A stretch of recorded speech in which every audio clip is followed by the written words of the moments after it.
It is always a pleasure having a catch up with Alex Vann. We need to do it in real life at some point because we've only spoke virtually since probably lockdown and before. Oh, no. However, he's here with me for a natter. How are you, sir? I'm great, thank you. I'm fantastic. Good stuff. Keeping busy, keeping Gary busy at work as well. Yes, we're always busy, various projects that we do with our company, working with different groups. So we're always out and about doing something. Yeah, it never stops, and I mean that is good. I know you're working over with the Real Art Workshops in Warsaw just at the minute, and there's various other bits and pieces on the go. But two projects very close to your heart, and one involves your music from yesteryear, and the other involves some amazing artwork from your late father. That's right. Yeah. Tell us about whichever one you want to do first. Let's talk about Lift then, which is the band I was in the 90s. I know I Uh, was there. I was there. I was. I didn't want to say, I almost a groupie, but you came into the Radio Wall studios then, and I think did we even get a live track out of you back then? I think we did, didn't we? I'm sure we did. I'm sure we did. Yeah. And whenever we talk about Lyft, I mention the CD that I had, which told me I had to return it to your home address. And I think have I ever given you that back, or have I just shown it to you? Was it this one? Lift Force. Well, it was. This was the pre-pressing copy that I had, which Oh, was you touted around various broadcasting establishments at the time. no, you were honoured. Yeah, and I do have a copy of the real thing when it was made into a wonderful CD. And very often these days, people use CDs as coasters. Don't do it. There is some quality work on there, which is exactly what we've got here. Well, it's a funny story because obviously we were around in the late 90s, as you know, and Hmm. then sort of went until 2003 officially because we sort of got together again to finish off some music that hadn't got quite finished. So I'll say like 97 to 2003, really, we were sort of active. And then after that, we all went our separate ways, and I've been in different bands, as you know, and solo and Hmm. duets and all sorts. I've Brilliant. interviewed every iteration, I think, haven't I? You sure have. Yeah. I think you have, yeah. Yeah, out of the blue, I got this message from well, the guitarist that was in the band, in the original band, saying CD hunting in Scunthorpe, and I had no idea what this meant. So, and then I got a later message from Dan Clark, who you know Yes. well, who was drumming with us. He plays every instrument under the sun, as you know, but he Yeah. was drumming with Lift at that time. And then he sent me another message, a more sort of deeper message than the guitarist was, which was basically CD hunting in Scunthorpe on YouTube. And I thought, oh, that gives me more to go on. So I clicked on YouTube, and there's this channel called Brit Pop Fuzz. Hmm. And this guy who goes around all the charity shops in around the UK, I imagine, he happened to be in Scunthorpe and was looking for various CDs, as you do. Indie bands, he was really obsessed with indie. Anyway, the backing music to this 25-minute long video was Lift for Stories. And I couldn't believe it because I just thought we'd fade into obscurity. Um, so I made contact with him and said, "Oh, how earth did you get hold of this?" And he'd found it on eBay or something, found it, online. Really loved physical media, so records and Hmm. CDs over downloads and streams. I suppose that sort of generation, well, my Yeah. generation, Well, our generation definitely. I've got we're about the same age. like to have something to hold, like to have something to read, the liner notes and that sort of Hmm. thing, And the photographs artwork. and the artwork always gives you a bit more than a stream or a download, I think. Anyway, so it got me to thinking, well, they aren't available online. So if somebody wanted to download our CDs, and there's six of them, nobody would know where to go or what to do. So that's a nice little project that I've been working on, is sort of digitizing all the music And the uh, artwork. and the artwork, all the artwork, which of course I did. Um, so all the graphics for them is uploaded as well. So you can go to my Bandcamp site and download all the CDs now, all the audio and all the lyrics, and all the artwork as well. And then I've set up this Facebook page alongside that, which is kind of like going through the archives really, and Does sort of, this mean I've got to try and find the interview we did in 1997? yeah, you must find that. Yeah. Oh, I've got a huge stack of barely labelled mini discs, and I've not found it yet on what I've gone through. I'll have a look. I will see what I can do. I can't guarantee anything, but I'll have a look. Have a look, yeah. So we'd like to build up this sort of archive, really, of the music and the artwork, newsletters that we did as well. 'Cause we used to do these funny little newsletters. We pretended they were sponsored by Ginsters. I have no idea why. And then there was always something about Alf from Home and Away as well in each issue. Again, I have no idea why. Just a Hmm. bit of fun. And then sort of letting people know about gigs and that sort of thing. And then there was posters, all the sort of paraphernalia around that, the photographs of gigs, uh, and the artwork again. So sort of like building up a sort of record reel of what we've done, because it kind of fades into the past, if not, and it's in danger of disappearing. So I just thought it'll be there then. I can always look back on it and say, this is something that I did. There's nothing wrong with the music. Hmm. We enjoyed, we're a great band, and it's just, we didn't become famous or rich or anything like that. It was just four lads having a whale of a time, and going around with gigs in London, all that sort of stuff. So we did a fair bit, but of course, life moves on, and you have a family and you get jobs and that sort of thing, and you can tend to forget about what you did in your youth, and Hmm. this the camaraderie that you had. Um, but another funny story is going back to 2018. Uh, Dan really was instrumental in this. That Campo Viejo wines were doing some promotional stuff around their brand Yeah. and linking it to Guardian, the Guardian newspaper, or Guardian Labs, the online version, and wanting to recreate, contacting different people to recreate a photograph from the past. So it turned out Dan was, knew the producer of this program or something, and thought it'd be a good idea for us to recreate the album cover of the Lift, the debut EP, which is this picture here on the bouncy castle. Okay. So Yeah, I remember the Bounty Castle pick. yeah, and that's me, look with hair. That was a fantastic hairstyle. Yeah.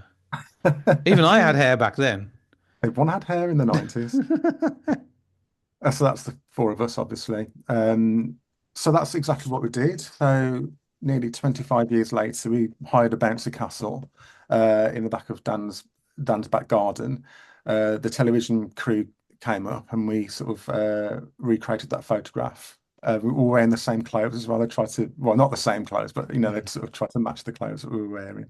And we got to perform some songs live, and they made that into a little sort of advert, which is on available online. You can see that. So yeah, so that was quite fun. I think at this point we have to listen to some of the music. So, which track from Four Stories are we going to take? Well, should we go with the lead track, which is Brand New Day?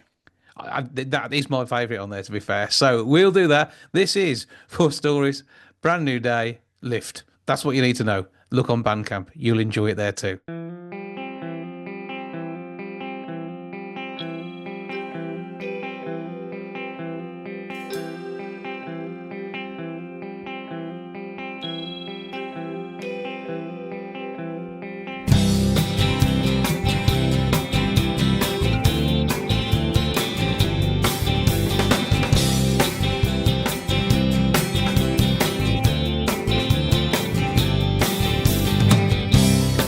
I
lightning storm,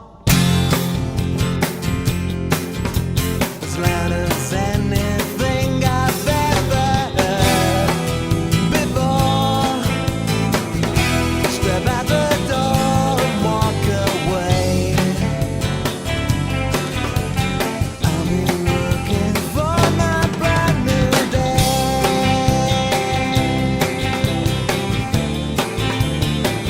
My brand new day.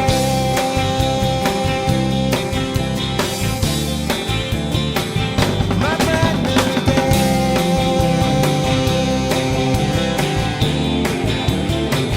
My brand new day.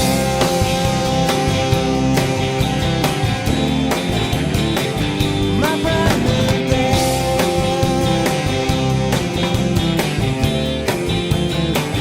My brand new day.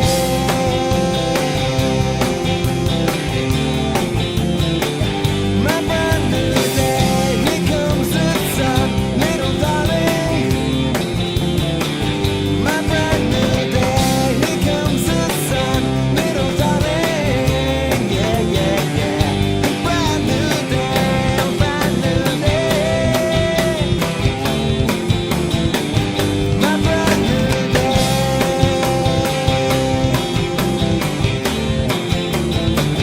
My brand new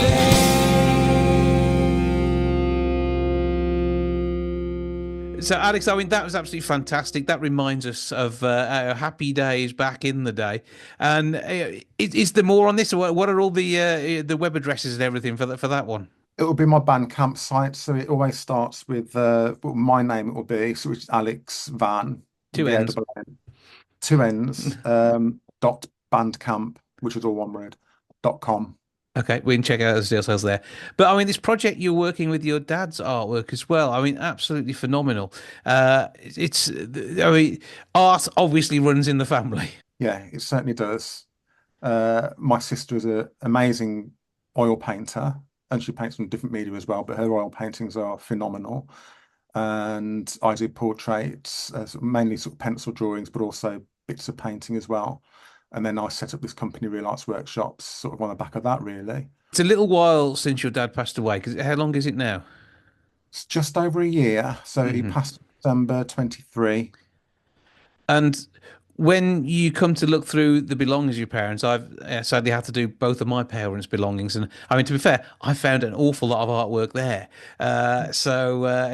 From work that both mom and dad did back in the day, and it gives you a link to the past, and you remember when they did it, when you first saw it, and sometimes you look and you think.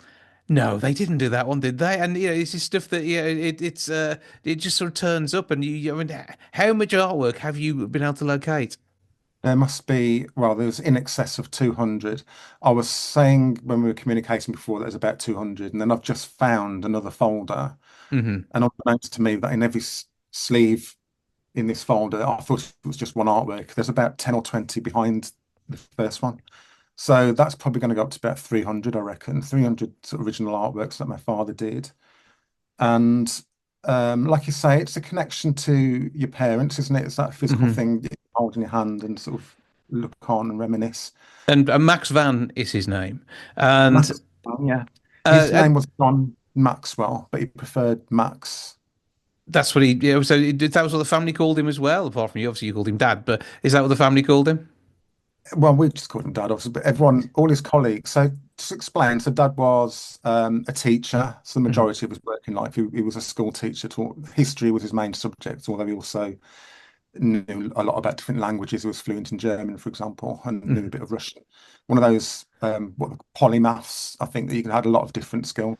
Yeah. Um, so when we had the funeral, obviously to be official, the celebrant was saying John, but some of his colleagues came, some of his ex-colleagues from Tividale Comp, which is where he spent most of his working life, and they were saying it's so strange to hear people talking about John because we all knew him as Max.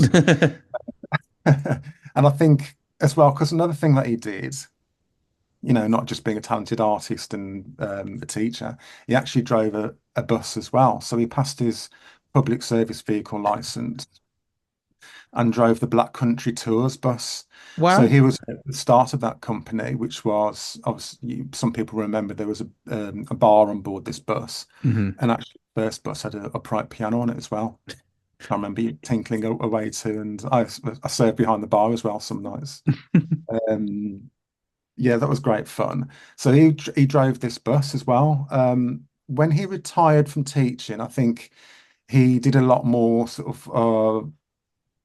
of the things that he liked, he wanted to do, in sort of younger life, like driving a bus and also artwork. So he became like a part-time commercial artist as well. Hmm. The entrepreneur Richard James, who started the beer bus company, had different um, businesses as well. He was a chef, so he did a whole lot of work around faggots and pays, and had restaurants called Grorty Dick's I know the for ones. Yep. yeah. So Dad was doing a lot of the promotional work for that. You see, if they needed a poster, he'd do the graphic design for that and lettering. And he also did caricatures. So these feature on some of the Black Country work that he'd done, but Hmm. also when he was teaching, if colleagues were leaving school, he'd do them like a little leaving caricature, sort of a great escape type thing. And Um, this was the reason some of them left was just to get the caricature, I'm sure. I'm sure it was actually. I mean, I've got a few examples here I could show you if you like, just to give you a sense of the detail that he would go into. Hmm. He created all his own worksheets for the students. It wasn't like it is in our day now where we can just go Just onto the internet and download download. it. He would hand create it. And I remember this quite clear. Dad sort of working late into the evening, late into the nights, really, doing these hand-drawn worksheets. A lot of them, very visual, but full of text as well, full of information. Would you like to see some? Go on, yeah. So this is an example all about little bighorn. And that is So beautiful artwork there. And I mean, what you're looking at is textbook quality work, which was something he did to, Gestetner probably out to the students. yes, that's right. So he reproduced those. They got made into slides as well, so you could Hmm. project it onto OHP or whatever it was they used. It wasn't. Again, we've got digital projectors now and that sort of stuff. So it would have Yeah. been a bit different, a bit more sort of hands-on in those days, I suppose. But bringing the subject to life for the kids, and Well, it's just phenomenal work. And it's that's a passion project, isn't it? That is something he just loved to do. this is the point, you see. So when he passed away, and there's a Tividale Comp Facebook group. So all the accolades were coming in, about Mr. Vann because he was very well regarded by the students and by the staff, of course. Hmm. Um, but were very well thought of, and I think a lot of teachers perhaps aren't. It's a job these Um, days, very often, isn't it? Sometimes. yeah, so this sort of This is deep. clearly more than that. Oh, and that is beautiful. I mean, you're looking there at, yeah, bringing another country to life for the kids with the tour of France, pretty much in just that one sheet. The facts and figures that go there, copper plate handwriting as well, and a beautifully diagrammed piece of paper that really would have made that lesson something they would go home and talk about. And this is what they were saying, and people were saying they've got a love of history now just through my dad's teaching, which is a great legacy. You So, know, so what happens with this artwork now, though? Because this is it going to be brought to life in a book form or a display, an exhibition? You must be doing something with it. at the moment, I'm concentrating on an Instagram account. I might do a Facebook page as well. So um, I guess it's mainly like a family project at the moment. So we're sharing amongst ourselves because there's some stuff here that I haven't seen before. Hmm. And the same, I've got three siblings. So we're sort of enjoying sharing dad's work at the moment. It's like another connection to him and to mum as well, because obviously, as you know, sorting out possessions and things, we've come across a load of letters that they were writing to one another before they were married. So Hmm. I'm learning more about my parents through those as well and sort of piecing things together Yeah. about their life before us, sort of thing, which is really intriguing, and Dad was very much an adventurer. He was He was situated in Lichfield, I think, at the start of his teaching career, Hmm. or before he started teaching. Even, he was in the army. He volunteered for national service at a time when he did. It wasn't mandatory. A lot of young men would have decided not to do it, but he wanted to, and he was quickly promoted to sergeant. Where he met my mum, who was working in the NAFI shop, sort of the army shop. She was stationed in Bury St Edmunds. It's a good job he Uh, did then. We well, wouldn't have you and your artwork otherwise. I know, but they were obviously quite committed to one another because his letters are wonderful, and it's not like nowadays you do a text or an email or whatever. Mhm. These are handwritten on paper again, which is something that's tangible. Yeah. And we are 60 years later still able to read them. Will we be able to say that about emails in 60 years' time? I'm not Yep. sure. Yeah, well, you did. There, and so many people pour so much into Facebook and Messenger and whatever else. Yes, you own the copyright, but somebody else owns the storage, and at some point that will go off potentially. Well, exactly. It's all transient, Yeah, really, isn't it? I have all my family photos and everything backed up on three different type servers. Yeah, we got Apple, OneDrive, and Google, in the hope that that's going to be a secure place for me to have them, as well as hard drives scattered around the family. You don't know what's going to happen next. Exactly. You never know, do you? Uh, Um, but it's an so yeah, amazing collection. that's the starting point. I think we'll share them digitally at first, but I think the idea of a book is really appealing. Some sort of exhibition as well. There's enough work here, but obviously finding a venue and whatever. I mean, Hmm. another thing we did was this tea towel, a Black Country tea towel. And yeah, it's that again, fantastic work, great artwork, great comedy, and immortalized forever. And where was that sold? The Black Country Museum. So, according to Dad, this was one of the first tea towels ever to be sold in the Black Country Museum. And they've done Um, lots of great things in the since, yeah, continuing in that fantastic tradition that he started. and this was organised by the Black Country Society. This one. So there is, his name on there, Max Vann. That's the name he sort of preferred to be. His It's sort of, the professional name. yeah, exactly. And then printed by this company. I think this was a colleague actually from his school. So Hmm. that's like a screen printing company doing t-shirts and this sort of thing. And again, my dad sort of worked quite a lot. They started part-time, I think, while they were both still teaching. But Um, but then they used to do these sorts of projects together. He'd but done also it's fantastic. And a version of the the last. last Black Country Supper. So yeah, lots of little pieces that emulate so many things. Not only amazing memories of the family, but look at amazing pieces of artwork. So where are you sharing all of that? Instagram at the moment, Under what name? Max Van, which is one word, two N's again, underscore art, Max So Van Art. So that's what we're looking for. Max Van two N's underscore art. Have a look at this amazing collection. As I say, this is something which I think you need to see in real life. Put it behind glass and everybody enjoy it in a fantastic exhibition. That sounds like a brilliant way of doing it. Well, the legacy continues as in both the case of your dad and the music from Lift. Keep up the good work. AlexVan.net, two N's in van as ever, and follow what's going on there with the links and the Bandcamp and everything else that's happening. I've got my new one on there as well, which Okay, yeah, is got to give a plug. You Shine, that yeah, is there too. it's not all the past, still Okay, well, let's take a still track do. off You Shine now. What we're going to listen to? Oh, put me on the spot now. Let's go with Let Love Out, Let Love In. We'll do that. Alex Van, always a pleasure to speak to you. Thank you for joining us. Keep up the good work. Keep up the family the name and sharing the work that your dad did. And we look forward to that turning into exhibition. And I'll join you down there. We'll have a cup of tea. Enjoy the exhibition, and we'll have a natural camera down there too. That'd be good. Well, thank you for letting me talk about it. I appreciate it.